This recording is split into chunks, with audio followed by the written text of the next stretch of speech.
Here we go. Nice. You're all set. I call to order the August 28th regular board meeting for Westlake City Schools. Roll call You're not here. Lizinski, Here. Fanukin, Here. Kraft, here, Stoll. Here. Everyone will please stand for the pledge of allegiance. I pledge Pledge allegiance to the flag of the United States of America and to the republic for which it stands, one nation, under God, indivisible, with liberty and justice for all.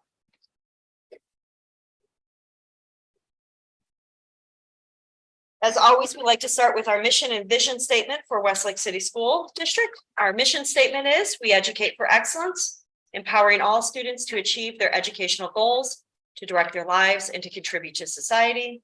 The vision statement is: the Westlake City School District will provide a dynamic, student-centered, 21st century learning environment. Our district will be characterized by high achievement, actively engaged learners, mutual respect, shared knowledge, pursuit of new skills and capabilities, collaborative learning, willingness to take action, a team commitment to data-driven continuous improvement and tangible results. I'd like to thank all of our visitors for being here today. Has everybody had an opportunity to review the agenda, and is there a motion? I move to approve the agenda. Second. Roll call? Kraft, Yes. Stoll, Yes. Fanukin, Yes. Lizinski, Yes. you're not. Yes. Motion carries. And then on to our first hearing of the public. Our Board of Education meetings are public meetings. This means it is a meeting to publicly conduct our business in front of the public. There are times the public may address the board during these periods of the meeting designated for public participation. We, the Board of Education, do not engage in public debate and especially do not have a public discussion about individual student situations in the setting. Each person addressing the board shall give their name and address. If several people wish to speak, each person is allotted 3 minutes until the total time allotted is used. During that period, no person may speak twice until all who desire to speak have had an opportunity to do so. Recognized speakers cannot transfer or delegate their speaking time to others. If a person wants to speak no longer than 3 minutes, at the end of the 3-minute period, the speaker needs to stop. If additional people wish to speak, they'll be given an opportunity to speak. If no one else would like to speak, the original speaker may continue for an additional 3-minute period. Period of public participation may be extended by a vote of the majority of the board present and voting. And I'm not seeing anybody moving up towards the podium, so we're going to go ahead on to approval of the minutes. Is there a motion to approve the minutes? We do that, we'll do it just by Do it by consent. consent. All those in favor? Aye. Any opposed? Okay. Let's go ahead on into informative reports. Dr. Goggin. Great, thank you, Mrs. Piernat. We opened our school year. It was really exciting. We've been looking forward to this all summer. We really believe we had some great things happening. I know Evan reported on some of those. We haven't heard from the Westlake. We appreciate you sharing those with our community. And just a couple things going through our buildings. They're running really well, kind of walking through the first day of school in your high school, especially, is if you walk by your guidance department and it's not filled with kids looking for schedule changes or trying to find their schedule, you're in good shape. And it went very, very smoothly. Of course, there were changes and requests, but it was very minimal. And we were really happy with how everybody has planned for it. Walking through LBMS, DIS, Westlake Elementary School. It just is a lot of fun, a lot of good energy happening there and good things happening in the buildings. Had a chance to talk to Mr. Plantner today and we talked playground a little bit. And one of the things, I don't know if you guys noticed, but it's been really rainy in the area. And one of the unintended benefits was previously with the wood chips and that they would puddle and it would create muddy situations that we would have there. We'd have to shut down some parts of the playground at times due to that. Now we've had all of this rain and kids are out playing. Wow. And so that was So nice. something that, you know, we didn't really discuss when we talked about this project. But now that we have it in place, That is So exciting did with they do that. something with the drainage there?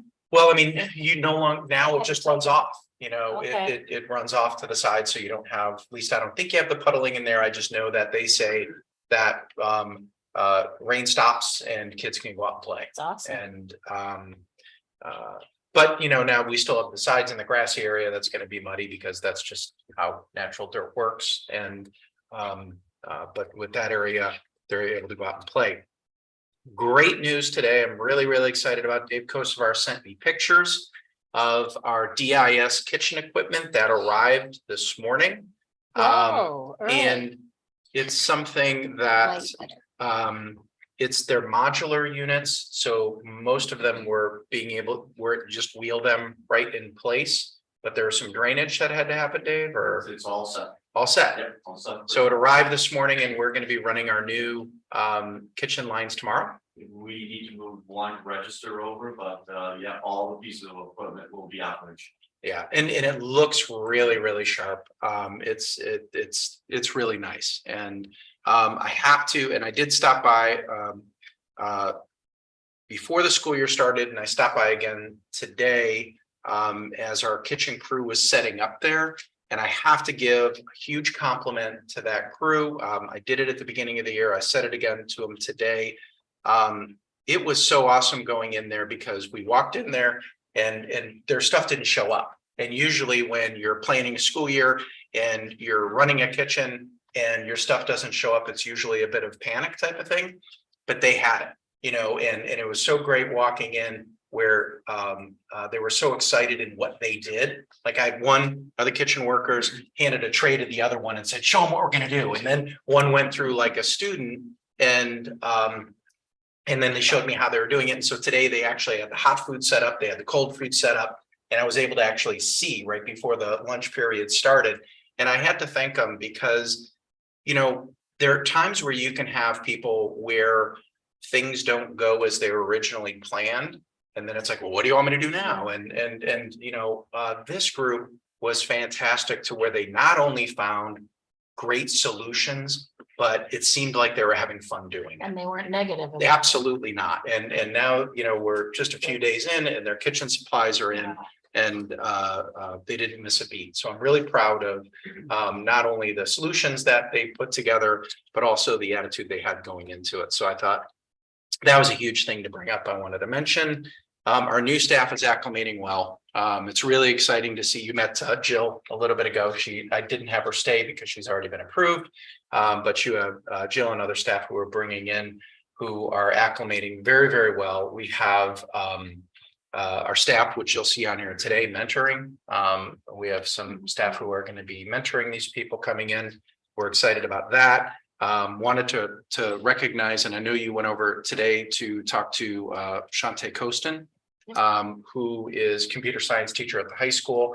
She made it to the final four for Ohio Teacher of the Year. She was not selected as the final person. We were very disappointed for her, but very proud of her. And you know, it's a bittersweet moment because we really wanted her to achieve that because we believe she deserved it. However, the person who wins it, you miss almost a year of school, you know, as you're going around and doing presentations. So the benefit is that she was recognized to that high of level in the state of Ohio, and we get to keep her, you know, and so our kids get to benefit from having her in the classroom all the time. And so it is a level of recognition. So it's one of those, love to have seen her get it, but now that she didn't, you know, she's going to be in every day with our kids. And I know you went over and recognized her today. Yes, stopped in and dropped off some really lovely flowers that when I saw them, they're big sunflowers. They just reminded me of her because whenever you see her, she is so bubbly and sunshine and just happy to be around. So it was wonderful seeing her. And also the board is getting some supplies for her classroom. There was a class set of Adafruit manipulatives for coding for the intro to coding class, and then also for the game design. So the kids will be able to, you know, hands-on see things and be able to get them to do different things that way. So we are getting that for her class. Thanks for doing it. Thanks. Final thing to point out, and I know I sent this in my update to the board, but I just want to mention it. As we've said all along, when we say that the safety and well-being of our students and our staff is our top priority, that is not something just for a press release. That's not something to call the Westlake and say, hey, it's our top priority. We put it in action all the time, whether it's our proactive planning and everything we do. We just had a meeting last week as we launched our Flock license plate reader program. So that is active, I believe. I know Pete just sent me my login information. It is active. The first thing we did was gave access to WPD because they do have experience using it. This is something they've been using for a period of time. And I guess to clarify, you know, kind of how this is going to roll out is this license plate reader reads information from a national database that we as a school district do not have access to, but the police department and first responders do. So the way it'll work is if we get some sort of an alert from a national database, that will go directly to our SRO, who, yes, they're a school resource officer, but they are employed by Westlake Police Department and Westlake Police Department. So if an alert comes in where there's a warrant out for someone's arrest or somebody is guilty of crimes against children or something that they have inside their database, that will go to WPD.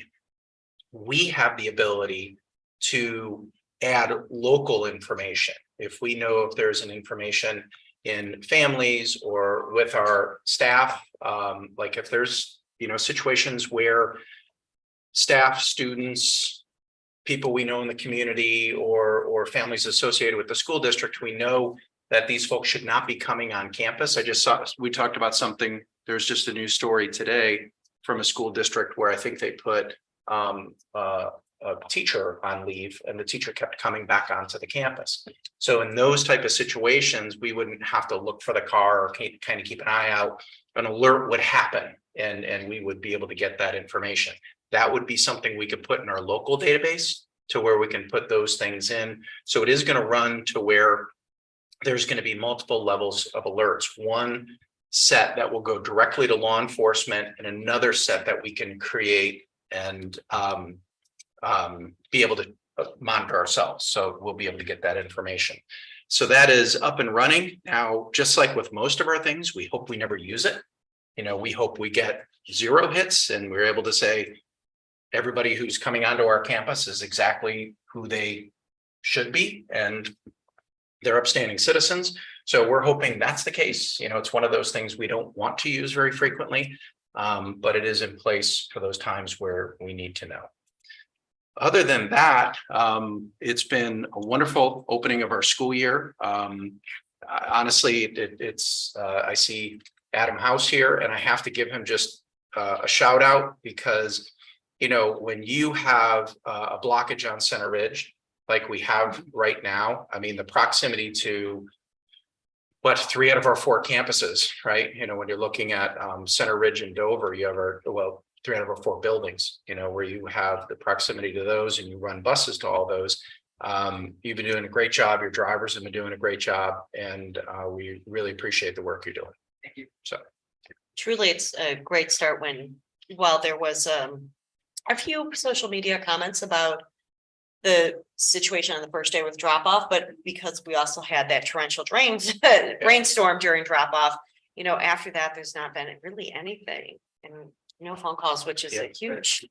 Most people understand. I mean, when you have rain like that and it's timed, you know, for either arrival or dismissal, 99% of people get it. Yeah. You know, and But after that, it's been nothing. So well done. Any questions or comments from you? Okay. Yeah. Mr. Hopkins. Thank you, Madam President.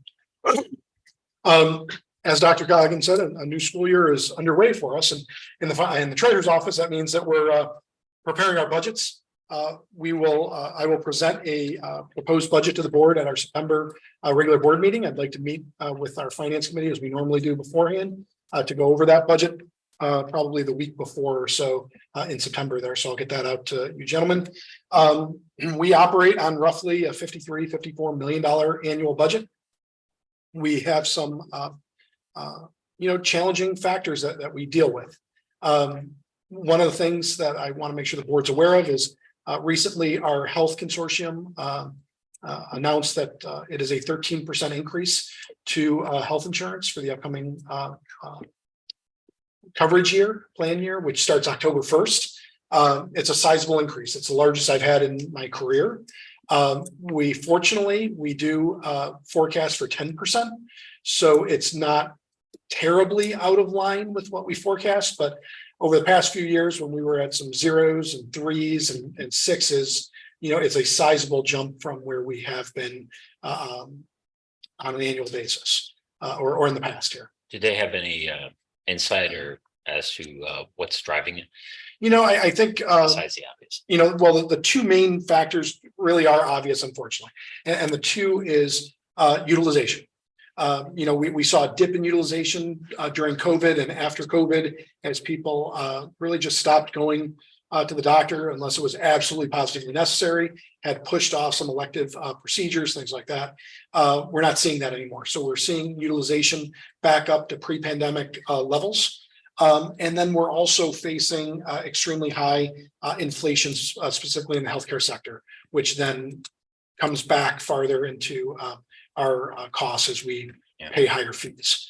It is a challenge.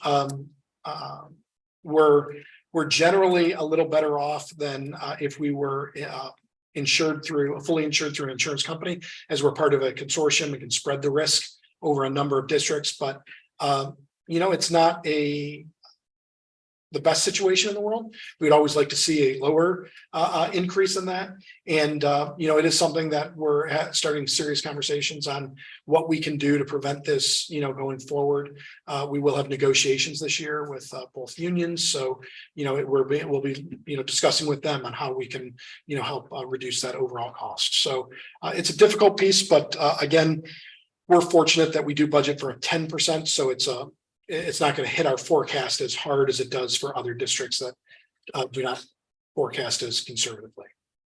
You talked before about trying to educate folks to not use the emergency room. Have you seen that number go down at all, or is it still... I don't have specific information on that. We do have some higher copays if you go to the emergency room. So if you go to the emergency room instead of urgent care, you pay more out of your pocket as a user. So we try to disincentivize people by doing that. But I don't have any specific information on it. I just in general, we're just seeing that higher utilization rate. That's the biggest factor. And then inflation's hitting us all the way around, but in healthcare specifically. I'd like to say, I think about sometimes through your prudent planning, prudent forecasting, we'd raise an eyebrow at that 10% planning number that you build in. But thank you for that prudent planning, because that prepares us for times like these. It's tough as we try to forecast in a way that doesn't I try to forecast in a way that's honest to the Board of Education, and that the board knows where we're, hedging our bets and not. Sometimes, insurance is one of the hardest areas. Right? We can predict salaries pretty closely. We have a general idea because we can control spending on a lot of your other discretionary spending, but health insurance is a tough area. Right. But thank you. Is Suburban looking at not necessarily options, but options to the structure of plans? And I don't know, I'm just curious as to how many different plans they offer that their members. So Suburban is it's a non-traditional consortium. So as each member comes in, you can design or keep your current plan. And then we could pick up any of the plans of the 20 different school districts that are part of Suburban. So there is no formalized plan in Suburban. It's kind of silly. Each district brings in, your own. Well, part of that is because it's negotiated in your contracts. Yeah. So the challenge that becomes for a consortium that large of 20 school districts is negotiating the same plan design in 20 different school districts. And that's a very difficult thing to do. Different organizations, we have a fantastic relationship with our teachers Association and OPSI. And, but they may value different things in their plan design than another school district that's part of suburban. So as we negotiate through those things, that's that give and take on it. So suburban does it in a different way where we're spreading our risk, not having a single or just a few different plans. Now we do utilize solely medical mutual. And one of the conversations is, do we, look at changing from medical mutual? So everyone can have their own plan. And I'm guessing that's the majority, or do you know? Well, again, I'm willing to bet there are over 20 different plans for the 20 different school districts. But the increase is equally spread. It is. So some districts might have some very balanced type of programs. Yes, they're paying even more. Well, we've done two different things with suburban. One with suburban, we have asked them to a couple of years ago to re-rate districts. Look at what districts were there any districts really out of bounds? But the other piece of it too is, the idea of the consortium is sharing that risk, because there may be a time that, and I say this in a joking way, but you have a head transplant, that's a $10 million claim.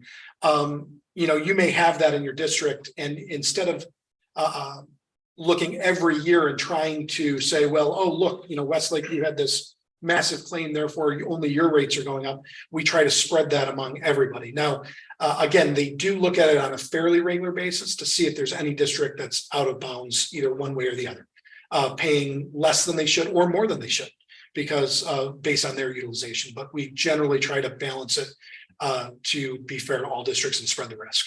Can you tell everyone how much you think that'll impact us for the year? Overall, it's about $1 million increase. $1 million. So, which is a big number, considering most years were plus or minus maybe on that 500,000 or $1 million. Our overall budget. Well, yes, but again, we've been negative. fortunate. We've been fortunate that we've seen benefits and increased revenue over the past year. We've seen significant increases in interest income. So while our expenses have gone up over the past couple of years, our revenues have also gone up to meet or exceed those increases in expenses. I can't say that I would guarantee that to the board this year. We know that as expenses continue to rise, again, we have inflationary pressures that are all around us. So we see that on our purchase services, supplies, materials, utilities, you name it, we're seeing those inflationary increases, including on, in this case, medical insurance. And overall, we don't see a significant increase in revenue other than increased interest revenue, brand new construction, okay, or some sort of significant change that would have in a property valuation because of an appeal. So it's one of those that it's hard to say exactly how much our budget will be changed. Our budget won't be changed. How much our overall deficit would change. Yeah. But we've been fortunate that even though I've projected for the past couple of years deficits, we've seen revenue. Well. This year, I am forecasting it currently, yes. Yeah, But a deficit. So and it only includes 10%. but it included 10%. And Yeah. so you're looking at, health insurance is about $7 million in our budget. So, we were already planning for a $700,000, a little over that because it's a little more than 7 million, but we were already planning for that 700,000. So it's not a huge difference. It's true, but in the past 2, 3, 4 years, the district's benefited from the lower annual increase. We absolutely have benefited So, from the So lower I increases. guess that's the point that it may be a tougher year this year. Well, I'm for insurance, it absolutely will be, yes. Yes. So, thank you. So, but I will be bringing the budget to the Board of Education September board meeting, and we'll have discussions about that at that time. Okay. Additionally, I wanted to give a quick update on where we are with baseball and softball. Last week, we did sign our first initial contract with Vasco for the demolition of the current infields, as well as the fencing, fall territories, and dugouts. And so that's all of our initial demolition that will be happening, and they're set to mobilize next week. So September 5th is they're supposed to start their process on this. So next week we should see some equipment out here and starting to tear up the baseball, softball fields. The initial contract includes the infield turf, fall turf, fencing along the fall territories, and it includes the at ground level and below work for the dugouts. It does not include the construction of the actual dugouts at this point. Right now, the contract that we signed was almost spot on to $1.5 million. The board had approved us to at 1.9 million. We're currently holding $100,000 of outside of the 1.5, but within the 1.9, 100,000 for contingency for underground work. As they start digging in underground, we are planning already to have cement stabilization throughout that whole area, and that's built into the contract. Generally speaking, the boring reports state that we're going to have to stabilize, and we had to stabilize the football field when we did this 7-8 years ago, or in 2016 for the football field. So we're 99% confident that we'll be doing cement stabilization throughout the entire baseball, softball areas. That's built into the contract. But if there's additional work, meaning that if they start digging down, they'll go down to the first level that where we could stabilize. If we go to bring in trucks, because they do bring in trucks to mix in the stabilization material, and the trucks sink into the ground, or it's not stable enough to put the trucks onto to do the work, they will then have to dig out another level. And as they work to find suitable level that can a suitable ground that can be stabilized, we are holding that contingency just in case. So at this point, that leaves us with about $300,000 to work through dugouts, press boxes, and possible alternates, as we have a couple alternates, including a donkey scoring platform or upgrades to the turf itself, the type of turf that's being used. We currently expect pricing. I wish I could tell you with an exact date. We've kind of heard next week for the past couple of weeks. And so we are waiting on getting pricing. The biggest challenge we're seeing with dugouts is masonry contractors. It's difficult to find masonry contractors for a project of this size. So we have one specifically who has taken on the idea of doing this project, and it's working through the pricing, all of the design details, things like that, to give us hard pricing on it. And Mr. Kosovar is also reaching out to other school districts to say, hey, what masons have you worked with who have done projects, like this, smaller, bigger, whatever? Are there ones that you can let us know about that we can reach out to and see if they would be interested as well? Finding masons is just a tough job right now. But this keeps us rolling along and keeps us on our timeline of having the field done certainly before spring practices start. And then we'll also, our goal is absolutely to have the dugouts done as well for the baseball season, softball season to start. And that's where we are with that right now. With that 300,000, do you think we'll be able to get 4 dugouts? I wish I could tell you that right now, but I think the challenge that we have is we're waiting for that pricing from the masonry contractor. Is there anything you'd like to add? No, I mean, they gave us an initial, 10,000 foot view of what a dugout might cost, but they brought out their electricians and carpenters to look at the project a little bit closer. I could tell by them backing off a little bit, it's probably more than they anticipated. So until we get that cost, it's Was that like 100 a dugout, or? I would hope it's less than 100 a dugout. It's just a tough call right now. So as soon as we have more information, we'll pass that along and then have some discussions on how we want to move forward. Thank you for the update. Thanks. Other than that, I don't have anything else. I can move into my recommendations if it so pleases the board. Okay. All right, I have a handful of resolutions here before the board tonight. I'll briefly go through.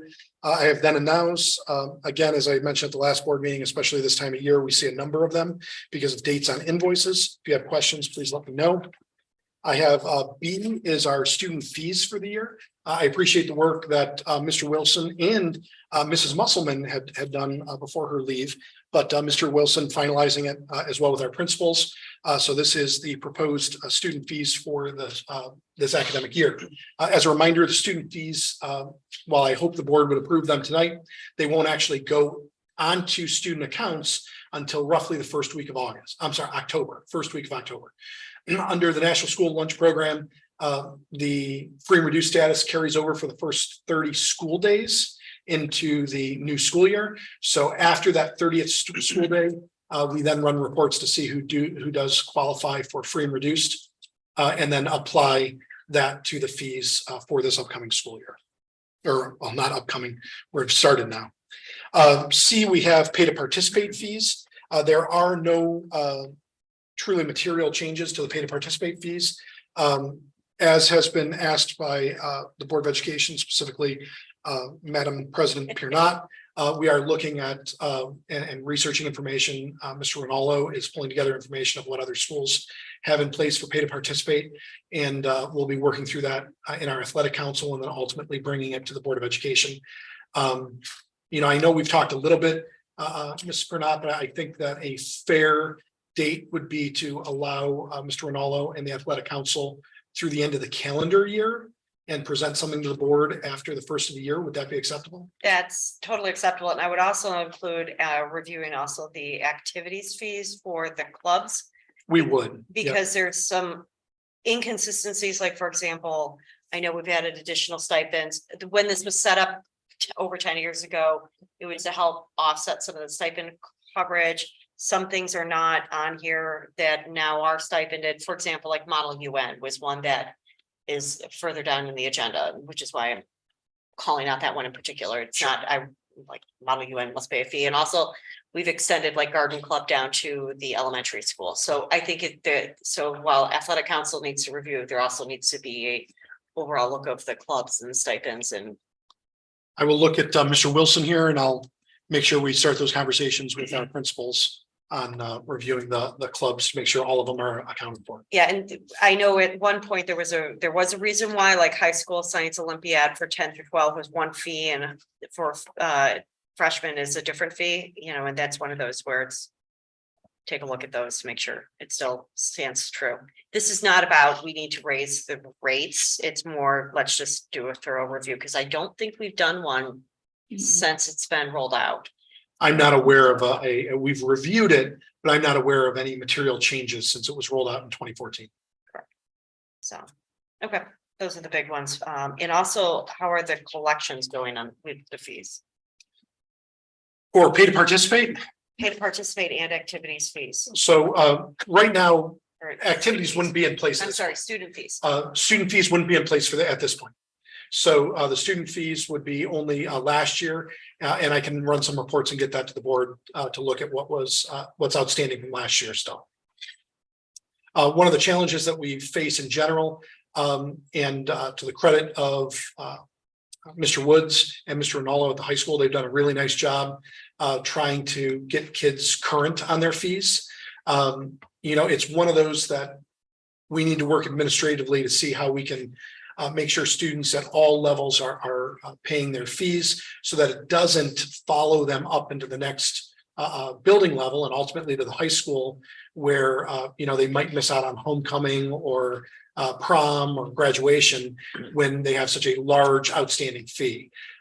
It's a piece that as we work through specifically pay to participate, I would like to recommend to the board and to our administrative group that we have some sort of factor in play that, you know, maybe we're not going to hold you out this season if you didn't pay right now, but, you know, maybe you can't go into the next season if you have outstanding fees that are, you know, prior to the season that you're going into. So we want to encourage, you know, that payment so it doesn't snowball and to where it gets to a point where it does become a significant burden on somebody to pay.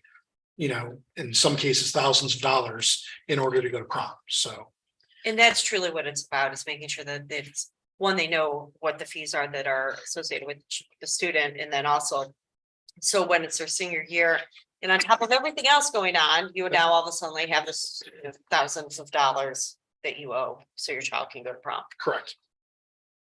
We talked before about if students were not able to pay financially, we didn't want anybody to not be able to participate in the sport if they financially couldn't afford it. Are we seeing that that's the case with some of these? That's not been brought up to me very much, if at all. We're not seeing that as a huge piece. Okay. We'd like to build in a just to be safe scenario. We have reached out to other school districts in the past to see how they handle it. Because it's not necessarily a school district that we've talked to isn't necessarily just if you qualify for free and reduced. It doesn't automatically waive your pay to participate. They've had other ways of proving a financial need. And so it was something that we would put in place so that it would catch those families that have that need, but not necessarily if they don't have that specific need. So most of it is just a matter of not paying the fees at all then for what? They're just delinquent with it. for So whatever reason. in most cases that we've seen, it has been either a choice by the parents or I won't say lack of communication because I know the information's available, but maybe not in a way that they have received our communication. So then when they do get to prom or graduation, payment is made, then is that what you're? So we're seeing on very, very much so. Rob, Mr. Woods at the high school has done a really, really good job getting seniors current in order to get through prom and graduation. But it's heartbreaking because when you have a family who approaches us in April and says, hey, I can't pay $1,200 in order to go to prom, it's one of those that, hey, we could have worked out a payment plan. We've been, Mr. Woods announces this throughout the school year. It's one of those that we want you to go to these things. We want you involved, but we need you to communicate with the district as well and express that need so we can work through those. Would we ever initiate that of Treasury? The collections of it? Yeah. So I'm not opposed to it. That generally speaking, we've found it, I won't say easier because it is work, but we found it more productive in the buildings because they have the relationships with the families. They know the students, they know the families, they know the situations in a lot of cases. And that's Potentially from an informational point of view. What's that? From an informational point of view, hey, this is due at the end of your freshman year, and then allowing the administration then to potentially follow up. I have no problem with just doing something like that. Sure. Thinking out loud. Yep. Yep. All right, moving on to D, I have a couple of student activity purpose statements and budgets that we did not have before. E, I have contracts and purchase services. So I have 3 contracts before the board tonight. One is professional van service. This is for as needed transportation, specifically or generally, I will say almost always, we use this for students with special needs who are at schools that have specific programs. So if we're transporting a singular student or a couple students and we can't fit them within our route, or we have an absence for some reason, Adam is able to reach out to this vendor and we have an agreement for basically a per day price. We also have on here TransFinder. So we currently use a software for transportation routing called Versatrans. And we've used it for the past 7 or 8 years, something like that. Back that number of years ago, when we looked at the programs, there were 2 really top contenders. One was Versatrans, the other one was TransFinder. And we ended up going with Versatrans, and it has served us well, but there are some shortcomings that we're seeing with Versatrans. Specifically, Adam and his staff see, it's not so much that I'm involved in it, but we're seeing it as a district. And so we're recommending switching to a new routing software. And so essentially, I know I have on here for this school year, we would mostly be using Versatrans still for the remainder of this school year. The routes are already done, all of that type of piece, but switching routing software is not an overnight process. It's a lot of work, a lot of time, a lot of effort, again, specifically by the staff and transportation, Adam and let's see, you got Julie over there and Dee and Tammy. And they're the ones who are involved in it mostly. But this would allow us to enter into the agreement with TransFinder. We would transition over during this school year. We would pay for TransFinder this year for both their initial costs and also their annual costs. But they would reduce their costs by what we're paying to Versatrans. So it offsets the cost of Versatrans. So we're not paying for two programs at once. We're seeing that offset. So it allows us to transition without paying double for two software pieces. And is that information internal as well as external? So in regards to routing? Yes, as far as the information, as me as a parent, can I pull up a TransFinder and? So this does include a parent portal. Okay. And that's something that, again, and we don't want to, I'm not trying to shout from the mountaintops right now that, oh, we're going to do X, Y, and Z. Right. It does have this built into the price. This is something that transportation as well as Dr. Goggin administration has valued. Sure. And this would have that available. And it's something that would be piloted initially and tested before it's rolled out to all parents. But yes, that is our goal. I can expand on that just a little bit. So people get used to the Uber. You order an Uber and you can see it just took a right on Detroit and it's coming down this way. We will not do that in any software because we do not want anybody to be able to track the exact location of our buses. But one of the things that they have is like where if it comes in within a radius. So for example, when it becomes what they determine to be 5 minutes away or 1 mile away, a parent can get an alert and saying your bus should be arriving in 5 minutes. That's really all parents want to know. Is the bus on the way? Is it almost here? The biggest issue we had, and we talked about piloting our current software and our current app with some PTA parents last year, which we ended up not doing because now we're talking about converting to a new one. The issue that I have with all of these programs is these bus stop apps all have terrible reviews in the App Store. Even I was looking it up as we were talking here. I think this particular review is 1.4 stars. The one we have now is currently 1.4 stars. Not many of these, I couldn't find any that have a good review because it could be a situation of the information getting from the GPS unit on the bus to our location, then to their phone. It could be refresh speeds on the phone if you're in a certain part of town. It just, I guess I don't want to get people's hopes up. We'll launch it, we'll end up using it, but I'm just concerned that you're gonna have people scrambling out saying it says it's 5 minutes away and it's driving past my house. That's what we're concerned about. And I wish there was one that was really, really, really good. To me, it sounds mostly internal. I know what families are doing now is putting an Apple tracker on their kid's phone, and they know if they're still at the corner, the bus hasn't arrived yet, and they also know when their child is getting to school and when their child is en route. So thank you. It's actually for spending smart. time on it. Right. And then the last contract on there is healthcare process consulting. They do our Medicaid billing. We have a number of students, again, specifically who qualify for OT or PT, and we're eligible to put in for reimbursement from Medicaid. We pay a company, healthcare process consulting, to oversee that program and file all the proper things for us.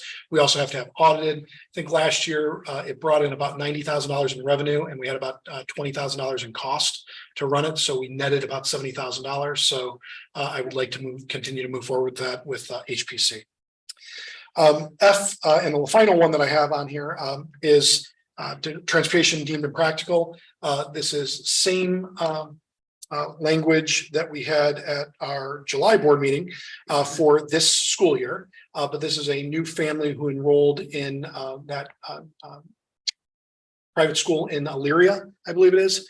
And we deemed that school impractical because, when they first came to us, it was one family. Now it's two families. It still doesn't make sense for us to transport out to Elyria for 3 or 4 kids. So I'm asking the board to deem that this new family impractical, transportation for the new family impractical as well. Okay. Those are all my resolutions. I don't have anything that I would need to call out specifics. So if it so pleases the board, I'm happy to combine A through F into one resolution. Would anybody like to make a motion for treasurer's recommendations for A through F? So moved. Second. Any discussion? No, I know we've been weaving it in throughout. I greatly appreciate Mr. Hopkins and Mr. Ronaldo and rest of the athletic council and rest of our administrators are going to be working on just a review and to see what needs to be updated on pay to participate. And also all the time on the student fees, because I know that is time consuming.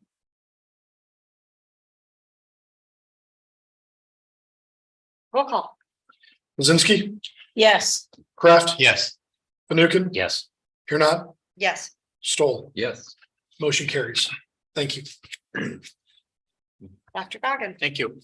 I'll start as usual with 5A, which is resolution to accept gifts and donations, which I will recognize individually. Mr. and Mrs. John D. Lux donated $5,000 to the Gavin Lux Memorial Scholarship at Westlake High School.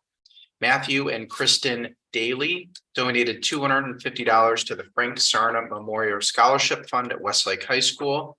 The Travel Centers of America donated school supplies and other caring closet needs to the Westlake City School District.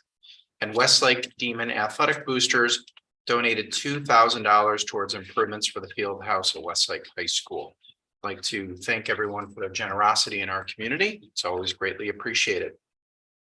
In regard to the rest of my resolutions, for this time of year, the majority of them are very standard. You're going to see some staffing, such as Project Link personnel, some additional classified members, detention monitor, stipends for extra work, approval of licensed substitute.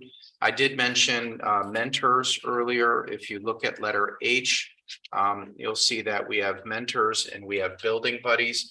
Mr. Maver's done a lot of work in revising how we onboard our staff. So we do have our mentors and our building buddies. What those are going to be are they're going to be people that are available to more experienced teachers coming in, and they may not need to know some of the items that their newer teachers would, but they do need to know where do I make copies? What's a pony? That's everybody always wants to know what our mail service inside is called, the pony, and those kind of things to be able to guide them through and answer questions. We have an MOU as well as, another one I wanted to point out was letter M. We do have a resolution to approve foreign exchange student. And actually what we do is we're approving, first of all, the organization, which is Aspect Foundation Mission. And we do have a student that would be coming in to Westlake High School. Supplemental contracts, club activity supplementals, and some game workers, and a few amendments to some previous resolutions at the end. So other than that, it's a pretty standard month. But I would say 5A on its own, and if it's okay with you, 5B through S. Is there a motion to approve 5A? So moved. Second. As always, thank you to our generous donations to the school district. And the school supplies for the carrying closet, where? I think it's more of the lower grades, because I know we don't have a carrying closet at the high school, but it is the lower grade levels. Thank you. And I know specifically, I saw some of the supplies coming in and they were per request. Thanks. So for Thanks. Any other discussion? Roll call. Kraft, Yes. Stoll, Yes. Fanukin, Yes. Lizinski, yes, here not, Yes. motion carries. Is there a motion to approve 5B through S? so moved. Second. We already have an Italian student exchange student currently?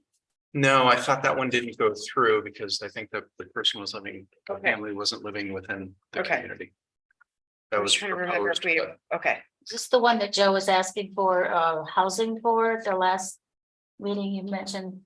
No, You need, okay, that was that was another to Rotary. Rotary probably. Oh, okay, so this is not the Rotary. that is correct.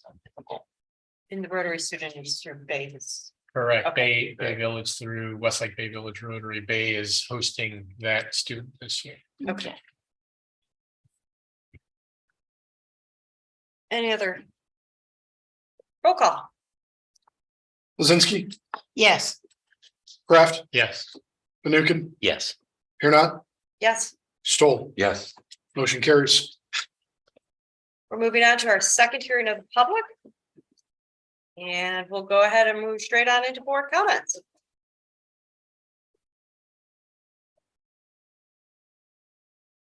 Well, I hope everyone has a great year. oh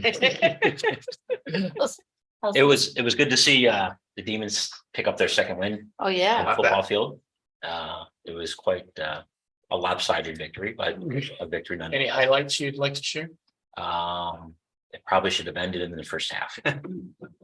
So, but Cooper Ronald, who I think the week before had a pick six and a rushing touchdown, repeated it Wow. with another pick six and it was a passing touchdown. And I think he had at least 2 interceptions. So I say that only because he's a neighbor. Yeah. He's fast. He is fast. He is. He is fast. Can run.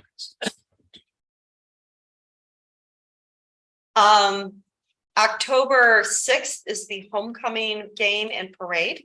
So please go ahead and mark your calendars. Also the Rotary Golf Out.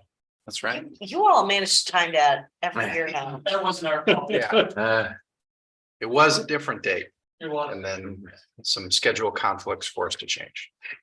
And the Hall of Fame dinner, alumni dinner is the night before for October 5th. And I'll send out an email to see who's all wanting to attend super. from the I'd board. love to attend. Thank you. so are we going to get the antique fire truck for the? Are done. Oh, All right, nice jeez, job. you are good. You already have some candy. I have, no, You haven't. I have the candy in my basement and there's gobs of it, It's so. not all wet from flooding. No, it's high and dry, And I have your SpongeBob bucket, by the way. Oh, good. You're attending Hall of Fame? yes, Thanks. yes. Okay. It's always a nice event.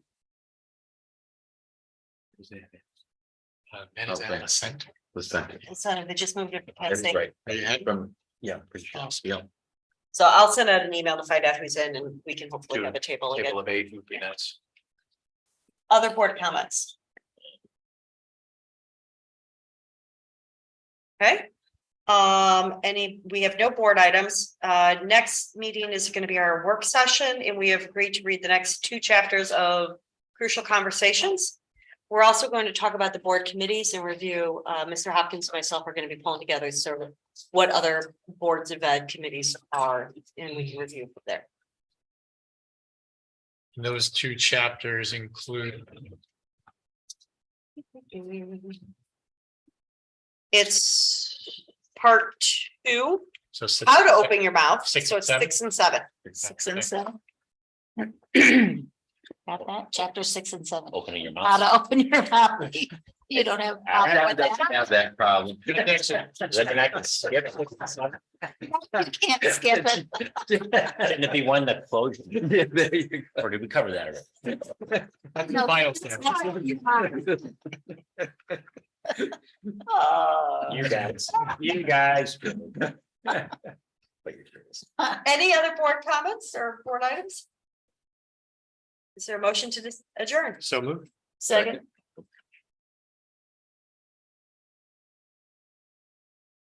Any discussion? Roll call? To adjourn at 6:54 PM. Kraft? Yes. Lizinski? Yes. Fanukin? Yes. Here not? Yes. Stoll. Yes. Motion carries. You gonna gavel? Does that make you happy?